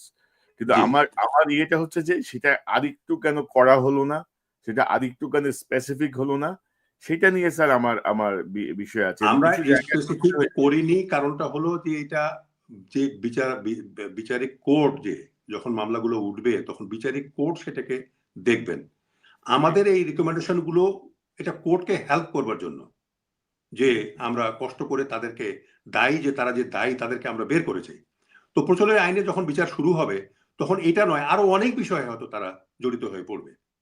অনেক সাক্ষী হয়তো আরো অন্য রকমেরও সাক্ষী দিতে পারেন, যেটা আমাদের কাছে দিয়েছেন তারপরেও আরো সাক্ষী হয়তো ওই সময় মনে ছিল না বা দিতে পারেন নাই, বা কোনো দলিল দস্তাবেজ ছিল না বলে দিতে পারেনি। তখন সেগুলো কোর্টে হাজির হবে, সেগুলো না হবে। আর তাছাড়া আপনারাও তো বাইরে আছেন, বাইরে যারা আপনারা ইউটিউবার আছেন, আপনারা এই বিষয়গুলো নিয়ে আপনারা দেখছেন, আপনারাও তো সেখান থেকে ফিডব্যাক দেবেন। তো না, আমরা আমি আমাদের কাজ বলতে করে যাবো স্যার, অসুবিধা নেই ইনশাআল্লাহ। তো আমার হ্যাঁ, স্যার আরেকটা বিষয় হচ্ছে যে স্যার ধরেন এই যে এই মুহূর্তে ধরেন জেলে আছে কর্নেল ফারুক খান, আ জিয়াউল হাসান, যাকে আপনারা বলছেন যে সাক্ষীদেরকে গুম এবং হত্যার অভিযুক্ত। তারপরে মাহবুব আরা গিনি। তাদের সঙ্গে কি আপনারা কথা বলেছিলেন? তাদেরকে জি, তলব কথা বলেছি। করেছিলেন? কথা বলা হয়েছে। জি, জি, জি, জি, জি, জি। সবার, তো তাদের সবার। এই তাদের যাদের আমরা আ আ দোষী সাব্যস্ত করেছি, তাদের সবার সঙ্গে আপনার যোগাযোগ করা হয়েছে। মানে একের অধিক সাক্ষী আছে। শুধু একজন সাক্ষী নয়। হয়তো প্রশ্ন কেউ করতে পারে যে একজন সাক্ষীর উপর ভিত্তি করে আপনি মতামত দিলেন। একের অধিক সাক্ষী তাদের সম্পর্কে পাওয়া গেছে। পেয়ে তারপরে আমরা আমাদের মতামত ঠিক করেছি। আমি আবার আপনাকে বলি আপনার মাধ্যমে, যখন বিচার শুরু হবে, জি। তখন আরো অনেক বিষয়, বড়, বড় বিষয় আর থেকে হয়তো আমাদের কাছে সেগুলো রিভিলও হয়তো হয়নি। সেগুলোর বিষয় সামনে আসবে। আপনারা তো আসেননি, আপনারা তো ইনভেস্টিগেশন করবেন। এবং ওই তদন্ত রিপোর্ট গুলোর উপরে যখন এটা পাবলিক হয়ে যাবে, সরকার করবে, তখন কিন্তু আরো অনেক এক্সপার্ট আছেন বাংলাদেশে। অনেক মানুষ বাংলাদেশে আছে যারা আমাদের চাইতে অনেক বেশি জানেন এইসব বিষয়ে। সেগুলো সামনে আসবে। সেগুলো তখন এগুলোর সঙ্গে তখন জড়িত হবে। আমি আশা করি তারা সাক্ষী দিতে কুণ্ঠবোধ করবেন না। মানে আমরা যতটুকু পেরেছি আমরা করেছি। এরপরে এই জাতির উপরে এটা আমরা ছেড়ে দিলাম। জাতি, সরকার, আপনারা যারা আছেন, কনসাস যারা আছেন যে সোসাইটি, তারা এটা দেখবেন। কারণটা হলো এটার সঙ্গে আমাদের ভবিষ্যৎ স্বাধীনতা জড়িত। আমরা যদি ফেল করে যাই এই বিচার করার, তাহলে হুম। আমাদের স্বাধীনতা থাকবে না। আমি এটা ভবিষ্যৎবাণী করে গেলাম। আমাদের না, আমি স্বাধীনতা আমি টিকিয়ে স্যার রাখতে হলে আমি বিচার আমি করতে হবে। আমি আমি স্যার আপনার সাথে একমত। তবে স্যার ধরেন আপনারা বেশ কয়েকজন এর ব্যাপারে সুপারিশ করেছেন যে তাদের যেন মানে রিইনস্টেট তো ঠিক না, তাদের যেন মানে ইয়ে করা হয় আরকি। জি, পুনর্বাসন বা পুনরায় তাদেরকে যেন ইয়ে করা হয়, সম্মানিত করা হয়। কিন্তু স্যার ধরেন সেই সংখ্যাটা খুব কম। কারণ পিলখানায় স্যার ধরেন হাসিনার সামনে প্রতিবাদ করে বা পরবর্তী সময়ে যারা এগুলো নিয়ে কথা বলেছে বিভিন্ন জায়গায়, এরকম প্রায় ১০০-১৫০ অফিসারকে বিভিন্ন অজুহাতে সেনাবাহিনী থেকে বহিষ্কার করা হয়েছে, বের করে দেয়া হয়েছে। নানা অভিযোগে মানে ফালতু সব অভিযোগ এনে। তো তাদের ব্যাপারে স্যার আপনাদের সুনির্দিষ্ট তেমন কিছু রিপোর্টে আমরা পাই নাই স্যার। এটা ও কি এটা এটা এটা এটা আপনার ওই আর্মিতেই একটা ১ম এ কমিটি গঠন করা হয়েছিল, যেখানে আমিও ছিলাম। জি। মানে আমি ২০০১ সালে আমাকে অকালীন বাধ্যতামূলক অবসর দেওয়া হয়। যে আ আপনিও আছেন এর মধ্যে স্যার। পদুয়া রৌমারী আপনিও যুদ্ধে। জি, জি, জি, জি। জি, জি, জি। তারপর তো সেটা ও এই অফিসার গুলোকে সেখানে ইনক্লুড করা হয়েছে আরকি তাদেরকে পুরস্কৃত হুম, করবার জন্য। হুম, তো হুম। ওটা পরে বাদ পড়ে যায়। বাদ পড়ে যাওয়ার পরে জেনারেল হাফিজ যে আছেন বিশেষ সহকারী আপনার প্রধান উপদেষ্টা, তার সভাপতিত্বে একটা কমিটি হয়েছে এবং তারা রিপোর্ট সাবমিট করেছেন। মা ওই এই ওই বঞ্চিত হয়ে। স্যার এটা তো আপনি আপনি জানেন স্যার। আপনি বলবেন কিনা আমি জানি না। জেনারেল হাফিজ ভার্সাস বর্তমান সেনা নেতৃত্ব তো একটা দ্বন্দ্ব আছেই স্যার। তো এইটার জি, কোন জি। কারণ আমি বুঝি না। যে সেনাবাহিনীতে ভাই আপনি সেনাবাহিনীর অফিসার, ব্রাদার ইন আর্মস, সারাটা জীবন দেখে আসছি কি, এখন দেখতেছি কি স্যার? মানে জি। এখনো স্যার ধরেন হাসিনার ভূত আছে। তো এদের ব্যাপারে স্যার এইজন্যই বললাম যে আপনারা যদি একটু সুনির্দিষ্টভাবে বলতে পারতেন, বলতেন যে যারা এই ঘটনার প্রতিবাদ করে বা এই ঘটনা নিয়ে কথা বলে বা লিখে যাদের চাকরি গেছে বা যারা ক্ষতিগ্রস্ত হয়েছে তাদের ব্যাপারটা বিবেচনার জায়গাটা আপনাদের রিপোর্টে থাকলে আমার না মনে হয় ওইটা তো ওটা ওটা ওটা আমরা জানি বলে আর নতুন করে ওখানে বলতে যাইনি, আবার বলে গিয়ে কোন ঝামেলা সৃষ্টি হয়ে যায়, তখন দেখা গেল যে ওইটা হ্যাং হয়ে গেছে। কেন প্রথমে তো যাদেরকে করা হয়েছিল সেটা তো হ্যাং হুম, হয়ে গেল। 3 চিফস ওখানে ছিলেন এবং ওই শাহিন, লেফটেন্যান্ট জেনারেল শাহিনকে দিয়ে কমিটি করা হয়েছিল। আমি সেখানে গিয়ে বক্তব্য উপস্থাপন করেছিলাম আমার। কিন্তু পরে তো ওইটা হলো না। তারপরে আরেকটা করা হলো যেটা 2009 সাল থেকে। আমি জেনারেল হাফিজকে নিজেই জিজ্ঞেস করেছি যে, "তোমরা এটা আমাকে বাদ দিলে কেন?" বলে যে, "স্যার আমরা 2009 থেকে সরকার যে সিভিল প্রশাসনের ক্ষেত্রে করেছে, এটা আমাদের আর্মির ক্ষেত্রেও হবে।" আমি ঠিক আছে করো, অসুবিধা নাই। তো ওটাতে আর আমরা হস্তক্ষেপ করি নাই। কারণটা হলো আমরা বলতে গেলে আবার সেখানে গিয়ে আবার সৃষ্টি হয়ে যায়, জট বেঁধে যায়। আর আমরা ওটা আর বলিনি। তবে যারা এমনি যারা জড়িত ছিল এগুলোর ব্যাপারে যারা যেমন করে ৫ জন অফিসার, তারপরে আপনার অন্য ইভেন শহীদ ফ্যামিলিদের জন্য আমরা পুনর্বাসনের কথা আমরা বলেছি। তবে স্যার মানে no if no but full স্টপের মধ্যেও আপনারা অনেক ভালো কাজ করছেন স্যার। এই জন্য আপনাদেরকে আবারও না, না, অভিনন্দন। অনেক ধন্যবাদ। অনেক ধন্যবাদ। তো স্যার এই আরেকটা প্রসঙ্গ আমরা অনুষ্ঠান বেশি লম্বা করব না। স্যার যে আওয়ামী লীগকে আপনারা দায়ী করেছেন আপনাদের রিপোর্টে। আওয়ামী জি, লীগের আমরা দেখলাম যে শেখ হাসিনা থেকে তোলাবালি পর্যন্ত জি, মানে জি, জি। বিশাল একটা চেইন আওয়ামী লীগে যুক্ত। তো এই যে আওয়ামী লীগের এই যে সম্পৃক্ততা যেটা আপনারা আ বের করে আনলেন, অ্যা কিন্তু আওয়ামী লীগের ব্যাপারে আপনাদের কোনো সুপারিশ নাই। যে এই দলটার এই দেশে রাজনীতি করা উচিত কিনা? এই দলের না নিবন্ধন এখন এখন করা উচিত কিনা রাজনীতি বা করা কি করা উচিত? না, না এটা নিয়ে আমরা চিন্তা করেছি। একটা দলকে আমরা দায়ী করেছি। এখন এই দলটা ভবিষ্যতে রাজনীতি করবে কি করবে না এটা দেশের জনগণ এবং সরকার এটা ডিসিশন নেবে। আমরা কিন্তু পুরো দলটাকে আমরা একিউজ করেছি, অপরাধী সাব্যস্ত করেছি। কারণ এরা মিছিল করে ঢুকেছে। যুবলীগ, ছাত্রলীগ, আওয়ামী লীগ। ঢুকছে আপনার ২০০ জন নিয়ে গেছে ৫০০ জন সাথে করে। ক্রিমিনালদের নিয়ে গেছে। তারপরে আপনার বিভিন্ন জায়গায় স্লোগান দিয়েছে। বিভিন্ন জায়গায় যে গেটগুলোতে দাঁড়িয়ে সৈনিকদেরকে বাহবা দিয়েছে। খুনিদেরকে বাহবা দিয়েছে দলীয়ভাবে। কাজেই আমরা বলেছি যে না আর এত নেতা জড়িত তাদের। আপনি দেখেননি যেখানে। তো কাজেই তাদেরকে আমরা বলেছি যে না দলীয়ভাবে শুধু এর নেত্রী নেতারা নয়, দলটাও বিচারের জি। আওতায় নিয়ে আসতে হবে। তো এইটা সরকার দেখবে। আপনারা যারা বাইরে ইউটিউবার আছেন, আপনারা যারা এটা নিয়ে কাজ করছেন, আপনারা ফিডব্যাক দেন, বলেন সরকারকে যে কি ব্যবস্থা নেওয়া উচিত। তো স্যার কিন্তু আপনার আমরা কি বলেছি যে না এটাও দায়ী। স্যার আপনার দীর্ঘ এই যে সামরিক এবং বেসামরিক অভিজ্ঞতায় আপনি কি মনে করেন স্যার যে আদৌ কি এর বিচার হবে? মানে আপনারা তো কমিশন তো রিপোর্ট দিলেন বা বিচারটার ব্যাপারে সামরিক নেতৃত্ব বলেন, বেসামরিক নেতৃত্ব বলেন, আম কি মনে করেন? সাধারণ মানুষের ব্যাপারে আমি শতভাগ নিশ্চিত যে তারা বিচার চায়। তারা এটাকে একেবারে নিজের মানে ফ্যামিলির কারো হত্যার সঙ্গেই তারা মনে করে এই ৫৭ জন অফিসারের যে হত্যাকাণ্ড। তো জি। আদৌ আমাদের সামরিক নেতৃত্ব বা রাজনৈতিক নেতৃত্বের হাতে কি এই বিচারটা হবে? আপনি এটা কতটুকু বিচার যদি আমরা না করি, যেটা আপনাকে বললাম আমরা, তাহলে সারা বাংলাদেশ পিলখানা হবে। সারা বাংলাদেশ পলাশী হবে। যদি বিচার আমরা না করি।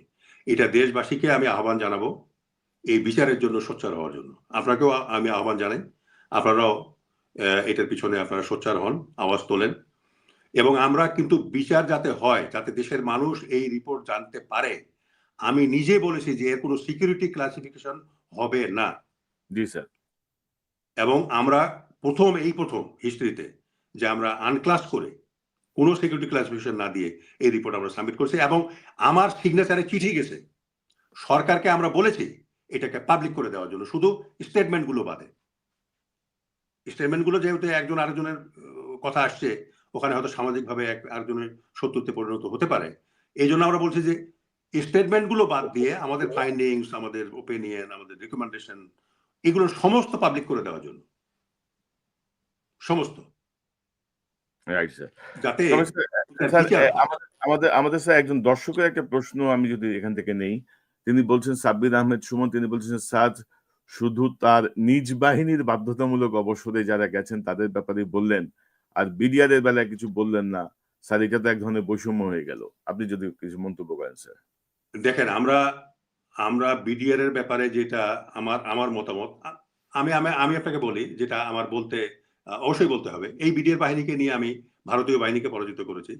আমি বার্মিজ বাহিনীকেও পরাজিত করেছি নাফ যুদ্ধে। এখানে ১৫ রাইট, রৌমারী যুদ্ধে। Right sir. এখন আমার কথা হলো যে আমরা ৩ জন বিডিআর সদস্যকে এইটা রেজিস্ট করতে দেখেছি। আর কাউকে আমরা রেজিস্ট করতে দেখিনি। তো কাজেই সেদিক থেকে বিডিআর এর সব সদস্যই, যেটাকে আইনে বলে অ্যাবেটমেন্ট, একটা মানে করা, বিদ্রোহকে এক ধরনের মানে আশ্রয় দেওয়া, প্রশ্রয় দেওয়া, সেটা কিন্তু করেছেন। তো এই দোষে কিন্তু বিডিআর এর সব সদস্য কিন্তু দোষী। কেউ বলতে পারবে না যে আমি নির্দোষ। হ্যাঁ, রেজিস্ট করা উচিত ছিল। যারা কিল করতেছিল অফিসারদেরকে, তাদের পাশে দাঁড়িয়ে এই কিলারদেরকে মেরে ফেলা উচিত ছিল। কিন্তু কেউ কিছু করে নাই। কেউ কিছু করে নাই। এখন এটা স্যার করা ধরেন উচিত ছিল। এখন স্যার, আপনি বললেন যে একজন বলছে আমি ছুটিতে ছিলাম। তার তখন কাজ ছিল নিকটবর্তী বিডিআর হেডকোয়ার্টারে গিয়ে রিপোর্ট করা। তার ছুটি কাটানো উচিত ছিল না বাড়িতে? তো বিডিআর না রিপোর্ট সেখানে স্যার, রিপোর্ট করে স্যার সে কিন্তু স্যার যেখানে আমাদের যারা কমান্ডে ছিলেন সেনাবাহিনীর কর্মকর্তা বা যারা দায়িত্বে ছিলেন তাদের কাছে তো স্যার কোনো অস্ত্র নাই, ব্যক্তিগত হাতিয়ারও নাই। তো সেখানে এই বিডিআররা কিভাবে অস্ত্র পাবে বা কিভাবে এটা প্রতিরোধ করে তুলবে? আমরা দেখেছি, আমরা শুনেছি যে কর্নেল গুলজার বলছিলেন যে আমাকে শুধু ২টা এসএমজি দিয়ে যাও, একটা অস্ত্র দিয়ে যাও, বাকিটা আমি ট্যাকেল করতেছি। সেটাও হয় নাই। তো সেই জায়গাটায় ধরেন যে এখন মানে আমি যেটা দেখছি যে স্যার সামরিক যে নিয়ম কানুন বিদ্রোহের ক্ষেত্রে, যে নিয়ম কানুন বা সবকিছু সেটা আর্মির ক্ষেত্রে একরকম ভাবে প্রয়োগ হচ্ছে, বিডিআর এর ক্ষেত্রে আরেক রকম ভাবে প্রয়োগ হচ্ছে। মানে বিডিআর এর জায়গাটায় আপনারা অনেক বেশি কঠোর, আর্মির জায়গাটায় আপনারা অনেক বেশি লিবারেল। এটা কিন্তু আমাদের না, সবার না, না, কাছেই না, না, না। এটা আপনি এটা উইথ ডিউ রেসপেক্ট আপনার এটা আপনি বলতে পারেন না। কারণটা হলো ৫৭ জন অফিসারকে নিহত করেছে এই বিডিআর সৈনিকরা। জি ৫৭ জন অফিসারকে হত্যা করেছে এবং বাংলাদেশের স্বাধীনতা তারপরে আর থাকে না। ২ দিনে যখন ৫৭ জন অফিসার নিহত হয় একটা দেশের, তখন সে দেশের স্বাধীনতা সার্বভৌমত্ব থাকে না। সেদিক থেকে আপনি কিভাবে বিচার করবেন বিডিআর সৈনিকদেরকে? আপনার উপরে যদি আমি ছেড়ে দিই। আর ঘটনা এবং শুরু হওয়ার এবং স্যার, আমরা শোনেন, আমরা ওই সময় সরকার জড়িত ছিল বলে আর্মি অফিসারদের কোন রকম টাচ করা হয়নি এই ১৬ বছরে। কিন্তু আমরা আমাদের এই তদন্তের মাধ্যমে কিন্তু তাদেরকে আমরা বিটিআরের কাঠগড়ায় দাঁড় করিয়েছি। এবং কোন অনুকম্পা আমরা দেখাইনি। Sir no. সে সময় স্যার মিলিটারি কমান্ড যদি ঠিকমতো কাজ করতো বা কমান্ড ফেলিউর যদি না হইতো, আর্মির যেই সেই যদি ফলো করা হইতো, মানে আর্মির গাড়িতে গুলি আসার পরে, হেলিকপ্টারে গুলি লাগার পরে, আর্মির একজন সৈনিক মারা যাওয়ার পরে, এই যে কমান্ডের অপেক্ষা যে থাকা, এই যে কমান্ড ফেলিউর, যে সেই জায়গাটার থেকে আমার বক্তব্য হচ্ছে যে আপনারা তারপরও সফট, এবং আর্মি যদি ১১টার মধ্যেও ঢুকতে পারতো, মানে ঘটনার সময় তো না, আর্মি না, না, জানে আমরা না, যে না, না। বিডিআর আর্মির প্রতি আমরা সফট হইনি। হইনি। স্যার আর্মির প্রতি আমরা না, সফট হইনি। স্যার আপনার কথায় আমরা যেটা পাচ্ছি যে বিডিআর কেন বাঁচালো না, বিডিআর কেন খুনিদেরকে কিলার গ্রুপকে মারলো না, না, না, কিন্তু আপনি আর্মি যদি বলেন, আপনি যদি বিডিআরকে নিরীহ প্রমাণ করতে চান এবং নির্দোষ প্রমাণ স্যার করতে আমি চান, সেই বিডিআরকে কথাটা স্যার আসে। সেই স্যার কথাটা আসে। বিডিআর এর প্রতি আমার কোনো ব্যক্তিগত কোনো সহানুভূতির জায়গা নাই। কারণ সেখানে আমাদের ৫৭ জন সেনা কর্মকর্তা হত্যা হয়েছে, এবং আমি তো বলব জি, যে যারা এই ঘটনায় যুক্ত অফিসারদেরকে যেভাবে হত্যা করা হয়েছে তাদেরকে প্রয়োজনে আইন সংশোধন করে সেই পদ্ধতিতে হত্যা করা হোক দৃষ্টান্তমূলক শাস্তির জন্য।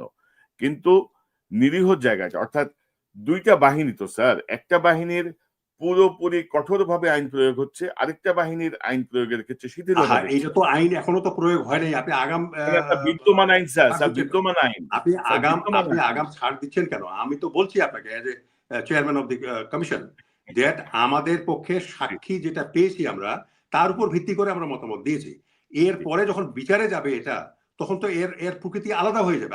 আরো অনেক কিছু হবে। আরো স্যার অনেক আমি কিছু হবে সেখানে। আমি আমরা আপনার সেখানে এখন কমিশনের মনে করেন, আমি তো শোনেন, একটা কথা হলো, আপনি আমি জানি যে ভারত দায়ী। কিন্তু আপনি প্রমাণ ছাড়া তো বলতে পারবেন না। তো আমাদের কাছে প্রমাণ এসছে, তো তখন আমরা বলতেছি। এখন ১৬ বছর পরে সাক্ষী আপনি কোথায় পাবেন? সাক্ষী যতখানি আসছে তার উপর ভিত্তি করে করা হয়েছে। জি। না আমি ব্যাপারটা আপনি আমি বুঝছেন? স্যার আমি জীবিকা স্যার কিন্তু আমি আমাদেরও আছে। না, না স্যার, আমি আপনার কমিশনের রিপোর্ট বা সবকিছু মিলায় আমি তো ১ম এ বলছি যে আমি খুবই কনভিন্সড যে জি, 65 to 70% আমি হ্যাপি যে এরকম একটা রিপোর্ট জি, হয়েছে এবং আপনার নেতৃত্বের কারণেই সেটা হয়তো সম্ভব হয়েছে। কিন্তু আমি যেটা বলতে চাচ্ছি যে বিদ্যমান তো আইন আছে আমাদের। আর্মির আইন আছে, রাষ্ট্রীয় আইন আছে, বিদ্রোহের শাস্তি কি সেটা আছে, বিদ্রোহের সহযোগিতার শাস্তি কি সেটা আছে, জি, জি, জি, বিদ্রোহ দমনে ব্যর্থতার শাস্তি কি সেটা আছে। মানে অবশ্যই, অবশ্যই, নীরবতা পালনের শাস্তিও আছে স্যার। তো সেই অবশ্যই। জায়গাটা ধরেন আমরা দেখছি যে আর্মির জায়গাটায় একটু সফট, হাসিনার আমলে তো কিছুই হবে না। কিন্তু পরবর্তীতে ওই জায়গাগুলো ঘুরে ফিরে আসে আরকি। এক ধরনের বৈষম্যের জায়গাটা যেটা মানুষও দেখছে। যে বিডিআরের যে ছেলেটা বিয়ের ছুটিতে ছিল সেও এসে এখনো ১০ বছর জেল খাটছে। সেও অভিযুক্ত হয়ে গেছে। কিন্তু সেনাবাহিনীর যারা সাহস করে ঢুকতে পারে নাই, যারা কমান্ডের অপেক্ষায় ছিল না, না, তাদের তাদের তো বিচারই হয়নি, তাদের তদন্তই হয়নি। বিচারই হয়নি। জি। তো তাদের আশা করি বিচার হয়নি, তদন্ত মানে এবারই ১ম হলো এবং জি, আমরা কাউকে ছাড় দেইনি। এটা আপনাকে আমি এসিওর করতে পারি। এবং কাউকে আমরা আমরা আমরা ছাড় দেই নাই এবং এইটারই বিচার এখন হবে। বিডিআর এর সৈনিকদের যা হবার সেটা তো হয়েছে। এখন হবে এইটা যে কেন এটা ফেল করলো সেনাবাহিনী? কেন রাইট, এয়ারফোর্স তাদের গানশিপ ছিল, হেলিকপ্টার গানশিপ ছিল, তাদের ফাইটার এয়ারক্রাফট ছিল। তারা বম্বিং করলে তো ওখানে এটা বিদ্রোহ দমন হয়ে যায়। করেনি। সেটা করেনি। এগুলো এগুলো আমরা যা বলেছি যখন কোর্টে যাবে, কোর্ট তো বিচার করবে না। হাকিম উনি নিজে বিচার করবেন না। আমাদের কথা তো শেষ কথা নয়। আরো অনেক বিষয় সেখানে রিভিল হবে। আর আমাদের এই রিপোর্টের উপরে যখন আপনার চার্জশিট ফ্রেম হবে, তখন পুলিশ আরো এটাকে ওয়াইডলি আপনার ইনভেস্টিগেট করবে। হুম, আরো হুম, করবে। হুম। তখন আমি আশা করি দেশের মানুষ যারা যেটা জানেন, সেটা ওখানে গিয়ে পুলিশের কাছে বলবেন যে আমরা এটা জানি যে একে কম শাস্তি দেওয়া যাবে না। কথাটা হলো যে আমরা যতটুকু সাক্ষী পেয়েছি তার উপর ভিত্তি করে আমরা বলেছি। আর ১৬ বৎসর পরে যেখানে আলামত নাই, ওখানে লোক মরে গেছে।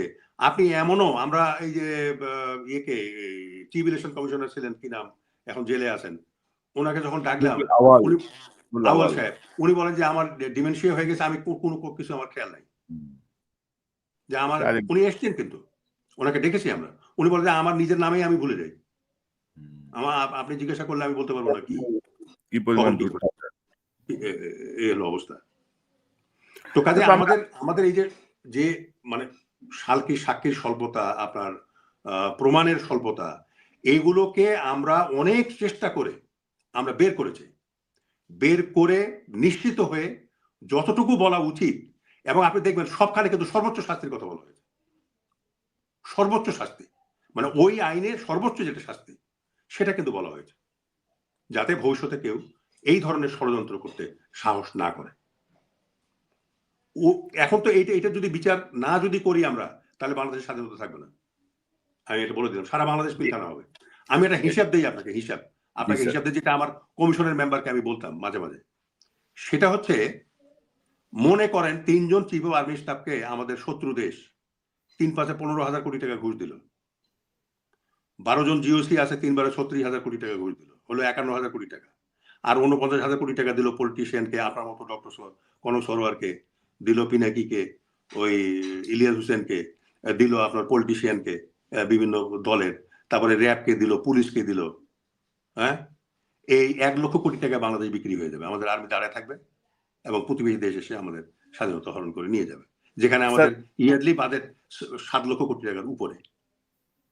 স্যার ৳১,০০,০০,০০,০০০ লাগবে না স্যার। আমরা যেইটা দেখলাম স্যার, যদি বলে যে আমাদের এ এ বাহিনী রেডি আছে, এয়ারফোর্স রেডি, পদাতিক রেডি, এটা না হইলে ইন্ডিয়া ঢুকে যাবে বাংলাদেশে। এটাতে মানে হয়ে যাবে আপনি স্যার। বলেন একটা চিফ অফ স্টাফ একটা চিফ অফ আর্মি স্টাফ আমরা এটা তার কাছ থেকে বের করতে পেরেছি।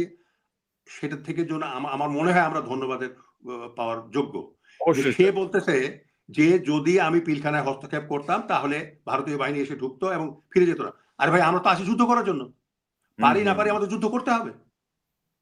দেশের জনগণকে সাথে নিয়ে। যা আছে আমাদের তাই নিয়ে আমাদের যুদ্ধ করতে হবে। তাহলে একটা চিফ অফ আর্মি স্টাফ যদি ষড়যন্ত্রে জড়িত না হয়, এর কথা কি করে সে বলে যে ভারত ভিতরে ঢুকবে আর দখল করে নিবে আর ফিরে যাবে না। এইজন্য কত সে হেডকোয়ার্টার ছেড়ে লজ্জাজনক, ও যমুনাতে গিয়ে বসে আছে শেখ হাসিনার ওখানে। সে গেছে ১২ কত টায় ফিরে এসে ৬ টায়। কত সন্ধ্যা ৬ টায়। লজ্জাজনক, তাই না স্যার? কত লজ্জাজনক একটা অবশ্যই, বিষয়। অবশ্যই। এটা দিয়ে ইউনিফর্মের সঙ্গে বিশ্বাসঘাতকতা। এক্কেবারে, একেবারে। এর বিশ্বাসঘাতক, মির্জাফর। এদের শাস্তি যদি না হয়, এক্সাম্পলারি শাস্তি, তাহলে বাংলাদেশ টিকবে না, স্বাধীনতা টিকবে না। এই ইলেকশন নিয়ে আমার মনে হয় এগুলো নিয়ে আমাদের এত চিন্তা ভাবনা না করে বরং এই কি করে এদের শাস্তি দেওয়া যায় এই জিনিসটাই চিন্তা করা উচিত। আর একটা জাতীয় সরকার গঠন করে আরো 5 বছর দেশ এভাবে চলুক। স্যার আমি স্যার অনুষ্ঠান দেশের শেষ পরে করব। কি করবেন? স্যার, স্যার ২ টা প্রশ্ন। আমি একটা প্রশ্ন ভুলে গেছিলাম যে, আপনাদের এই তদন্ত কমিটির কার্যক্রমের জায়গায় ২-৩ টা অভিযোগ আমরা পেয়েছি যে, অনেকেই বলছেন, যেমন ধরেন ক্যাপ্টেন শাহনাজ, আম আম আম ব্রিগেডিয়ার হাসান নাসির, বা ওইদিন আমার সাথে বিডিআরের ১ নাম্বার সাক্ষী পেশ ইমাম সাহেবের ওয়াইফ। তারা বলছিলেন যে, আমরা যে সাক্ষ্যটা দিয়ে এসছি, পরে যখন আমাদের কাছে আসছে আমরা দেখছি যে সেখানে অনেক কিছুই নাই। অনেক কিছুই সেখানে ইয়ে করা হয়েছে। মানে অ্যা আমরা আবার সেটাকে আমরা বলছি, তারপর তারা নিছে, বা অনেকে নেয় নাই, অনেকে রেকর্ড করে নাই, অনেকে নোট নিছে। তো এই জায়গাটা কেন স্যার? এই জায়গাটা একটু। আচ্ছা, আপনাকে আমি একটা প্রশ্ন করি। জি, ১ম এ আমি বলেছি যে আমরা শাহনাজকে ডেকেছি, আমরা মাহাকে ডেকেছি, আমরা হাসান নাসিরকে ডেকেছি। Hasan Nasir was not connected with BDR. জি, হাসান নাসির যখন বিডিআর কার্নেজ হয় তখন তার আগে বা তার পরে চাকরি করেছেন কিনা আমি জানি না। হাসান নাসির বিডিআর এর হত্যার সঙ্গে বা ওই সময় বিডিআর এ তিনি চাকরি করেননি। তিনি আনিসুজ্জামান কমিশনে ছিলেন একজন মেম্বার হিসেবে এবং সেখানে উনি বলেন যে আমি একটা নোট অফ ডিসেন্ট দিয়েছি। সেই নোট অফ ডিসেন্টটা হলো, এর ইতিহাস বলি, উনি জেনারেল জিয়াউর রহমানের শিক্ষকের কাছে গেছিলেন যে আমার কি লেখা উচিত। উনি একটা এই ৮-১০ শব্দের একই কোনো দাড়ি কমা সেমিকোলন নাই। একটা শব্দ লিখেছেন যেহেতু এটা এই ওই করে আমি এখানে করলাম। এটা আমার এই মুহূর্তে মনে নাই। এরকম একটা শব্দ উনি লিখে ওইখানে সিগনেচার করে উনি চলে আসছেন। এবং আমি আপনাকে বলি আনিসুজ্জামানের কোর্ট অফ ইনকোয়ারিতে মানে ওই কমিশনের ইনকোয়ারিতে কোনো সাক্ষীর স্বাক্ষর গ্রহণ করা হয় নাই।